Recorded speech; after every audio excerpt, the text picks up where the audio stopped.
Thank you. Always daunting to substitute for Senator Fisher. General Brown, I'm concerned about readiness and aircraft availability. There was a GAO report in the winter of 2020 that indicated various numbers for various airplanes, ranging from 70% down to 52%, sometimes in even the 40% range. How do we improve that? That just strikes me as unacceptable. I don't know the comparable figures for the private sector, but my sense is if Delta Airlines had a 70% availability for their aircraft, they'd be out of business. Is it parts? Is it maintenance personnel? Is it intellectual property so that we can make our own parts? What are the bottlenecks on availability?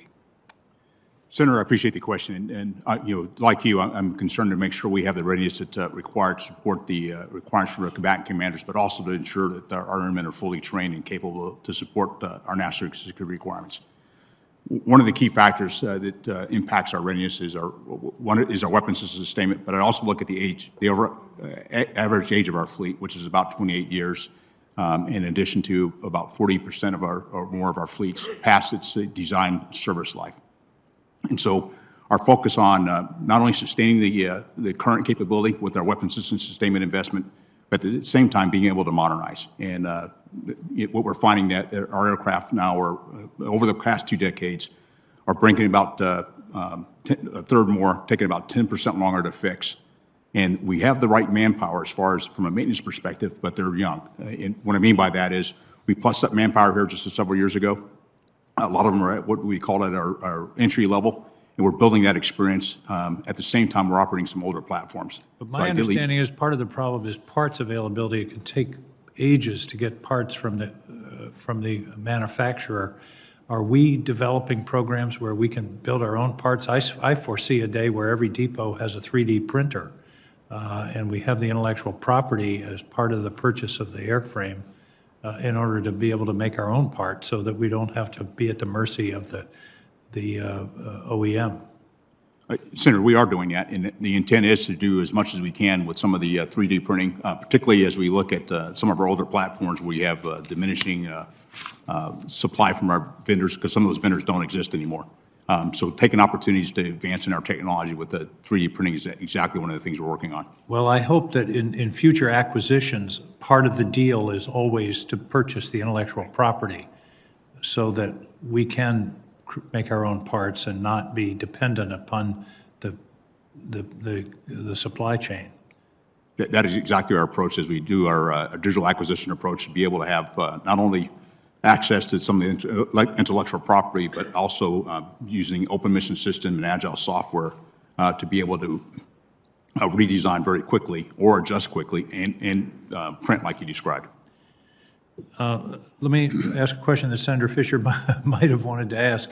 Have you done a cost analysis of the new GBSD versus life extension for Minuteman III over a long period of time? Where does that, what's the difference in cost? Well, today the difference in cost is $38 billion. The difference between, it's $38 billion cheaper to do GBSD than to life extend the Minuteman III. And in addition to a cost savings, you're gaining a new generation of technology, is that correct? Exactly. For our nuclear portfolio, it needs to be safe, secure, reliable, and deter the threat. And with GBSD, we'll be more safe, more secure, more reliable, and a better deterrence against the threat with a very capable system. General Raymond, you mentioned unity of effort in your testimony. You're trying to coordinate the work within the development of the Space Force. Can you expand on that for a few minutes? Actually, for 39 seconds. For 39 seconds. Yes, sir, I'll be happy to. It's good to see you. And thanks for traveling with me to Colorado. As we showed you out there. Did you get your driver's license, General? I did. Thank you.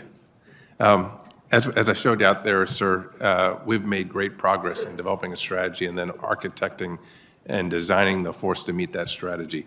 That is driving unit of effort across MDA, NRO, Space Development Agency, Missile Defense Agency, the Space and Missile Systems Center. And for the first time in my career, we've got all 5 working towards a common vision now and a common architecture. That's the value of standing up this service, and that's going well.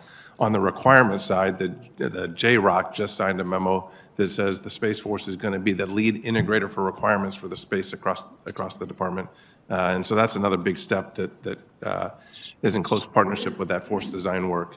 And then finally, and I know I'm got the red light, on the acquisition side, we're driving unity of effort as we've designed our Space Systems Command to bring disruptive innovators and align them with our more traditional partners to have competition and go fast. Well, I appreciate that, and I am out of time, but I do, and perhaps will submit a question for the record on the issue of joint capability acquisition. Software, for example, we have Goldwater Nichols for joint operation. I'm concerned that we've got software being purchased all over the Defense Department that may be duplicative and may even be incompatible. So I'll be submitting that question to you and the Secretary. Thank you. Thank you all very much for your service.